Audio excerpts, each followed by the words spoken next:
Hello, I'm Ted Nyquist with the Midwest chapter of the American Rhododendron Society. In this lesson, number 6, I want to discuss fertilizing your rhododendrons. This is not a one-size-fits-all subject, and indeed there are several different opinions about how you should fertilize your plants. Some argue that it is not necessary to fertilize your plants at all, and that they prosper without fertilization. I can't argue with this approach, assuming your plants meet your expectations. I do fertilize once in the spring using a product called Hollytone, which is available at most garden centers. I do this before the plants actually bloom. I recommend that you complete your fertilization activities in June so the plants don't go into a heavy growing cycle just when they should be getting ready for autumn and summer. I do know a successful nursery that uses a slow-release 15-15-15 fertilizer with great success. You're going to have to perfect your own system for taking care of your plants, but I recommend the use of Hollytone. Many garden centers also recommend the use of this plant.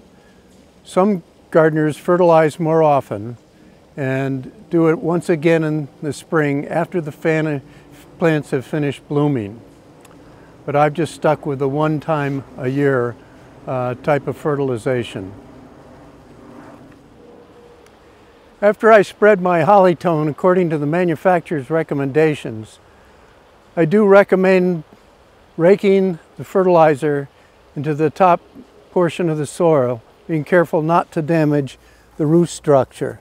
Again, the Hollytone is around the drip line of your plant, so you only need to rake this outer area. You're always better off under rather than over fertilizing your plants. In this way you won't damage the plants or the roots. In the following slides I will summarize the points I've made on fertilization of your rhododendrons. As always, good luck with your gardening. Gardeners and nurseries handle this topic of fertilizing your rhododendrons in different ways. Some gardeners argue that it is not necessary to fertilize at all. And indeed, if their plants do quite well, they've made a good decision for themselves. Others do fertilize, but stop after the plants mature. I fertilize in our garden once a year prior to the plants blooming with a product called Hollytone, and this has worked well for us.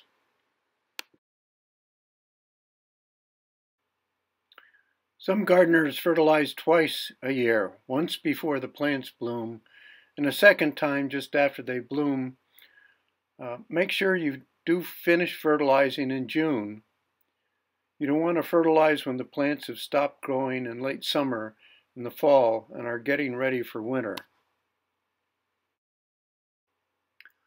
I do know of one successful nursery that utilizes a slow-release 15-15-15 to fertilize their plants, and do so quite successfully. It's hard to argue with success. I do use Hollytone, but you're going to have to perfect your own system for taking care of your plants. It is always better to under-fertilize rather than over-fertilize your plants. Do follow the manufacturer's recommendations on applications rates, and then rake lightly the fertilizer into the soil, and then I do water the fertilizer deeper into the root system afterwards. Once again, good luck with your garden.